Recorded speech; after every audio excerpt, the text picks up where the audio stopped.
Questions are rising if the U.S. will launch a ground invasion into Iranian territory.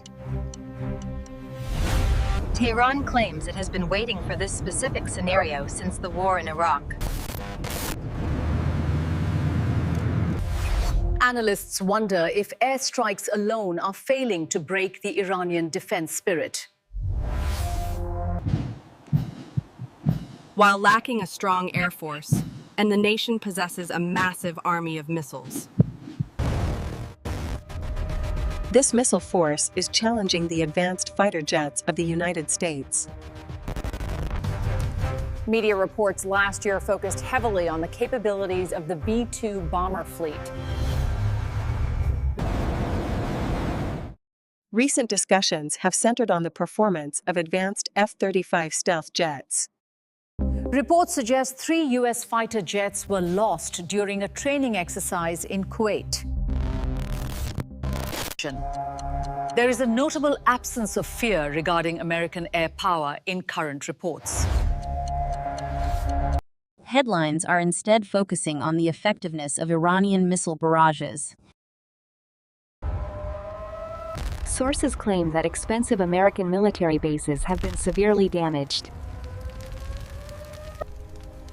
This destruction has reportedly caused billions of dollars in losses for the military.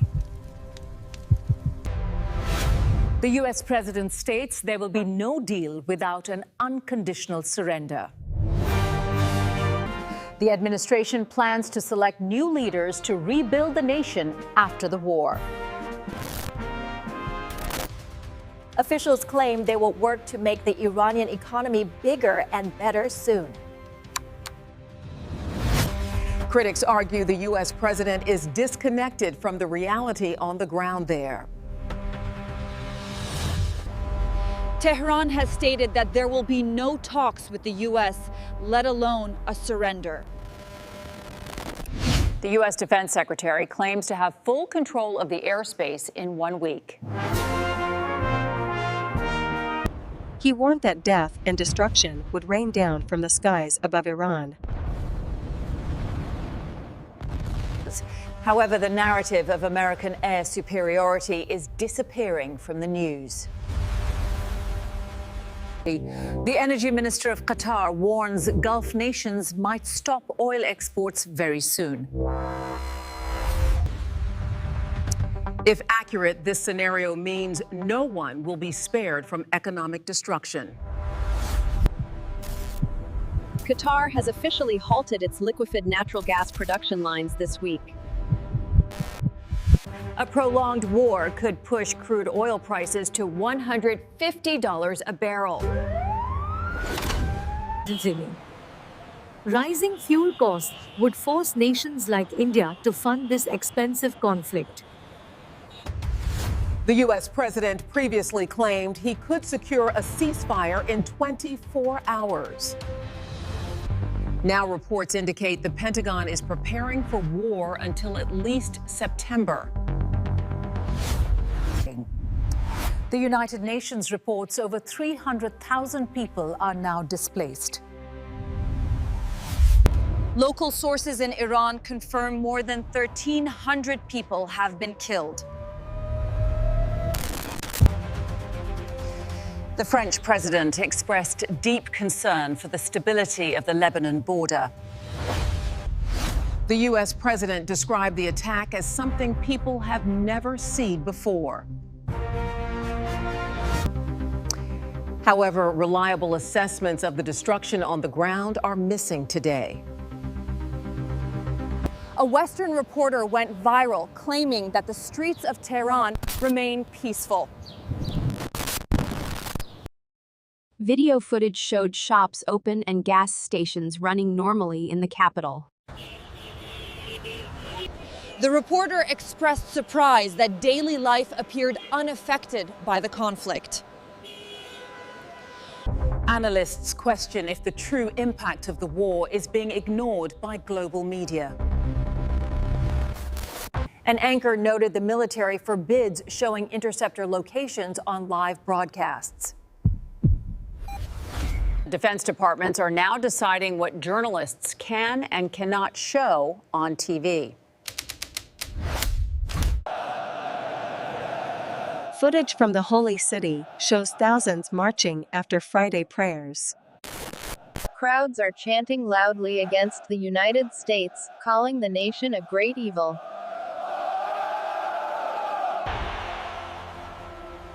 These images demonstrate the bravery of the local population under constant pressure.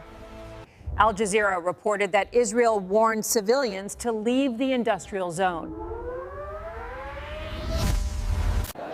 A local Indian resident named Zamir recorded a video message from the Holy City. He states that thousands are present to show they do not fear the United States. The crowd chants, "They will fight and die, but never bow down to the oppressor." They claim to be followers of historical traditions who will remain steadfast and not bow. Indian TV channels show less actual news and more animations of missile strikes. Retired experts are frequently invited to express their personal opinions on air. The Information Ministry has banned ratings for 4 weeks to stop sensationalism.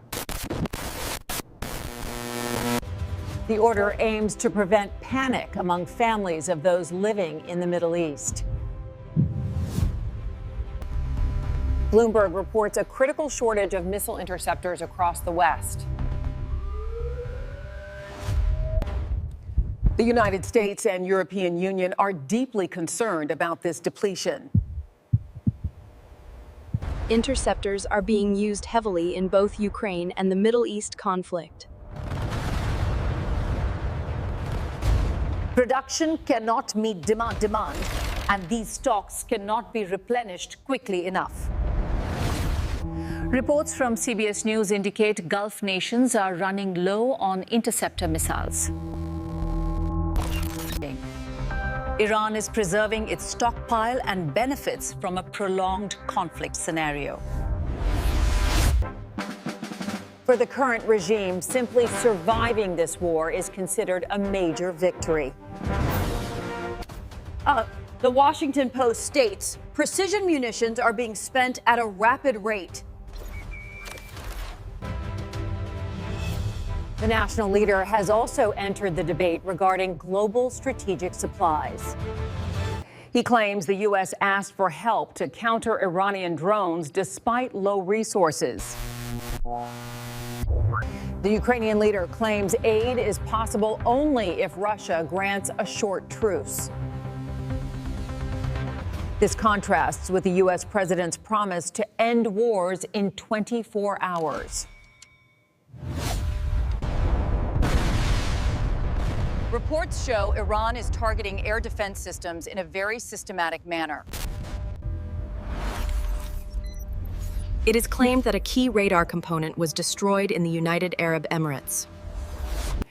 Intelligence sources indicate a missile interceptor site in Jordan was targeted. This conflict represents a clash between U.S. air power and Iranian missile forces. Tehran aims to prolong the fight to drain the interceptor supply of the allies.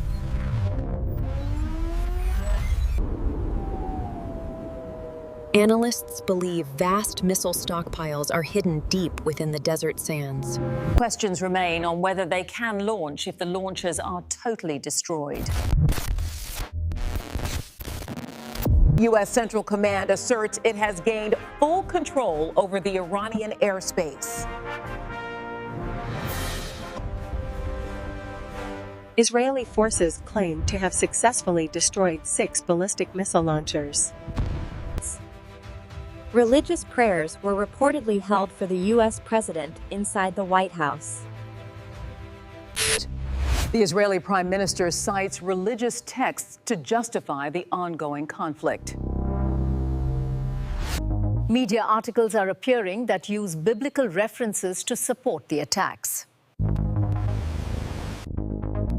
Discussions about the concept of a greater Israel are emerging in the global press.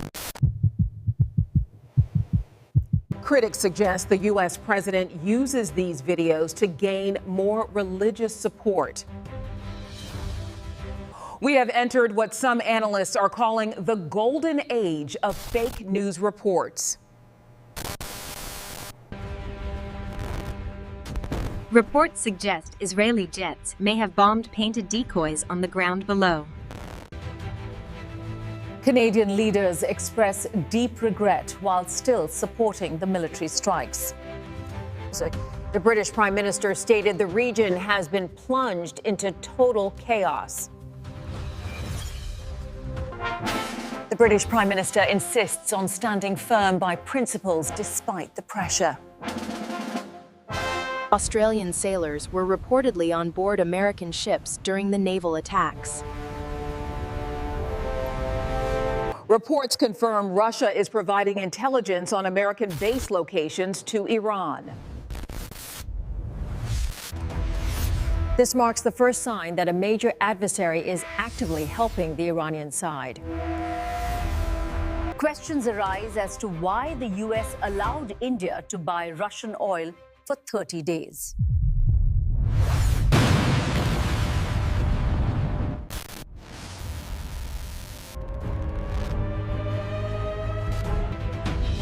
Analysts suggest the head of state may be trapped in a complex situation of his own making. The Pentagon reportedly did not expect such a calculated response from Iranian forces. Central Command has requested more intelligence officers to sustain a long operation. Current funding requests suggest the war could drag on well into September of this year. The U.S. president previously called for the Iranian people to form a new government. Now the administration is urging Kurdish forces to launch a ground operation in Iran.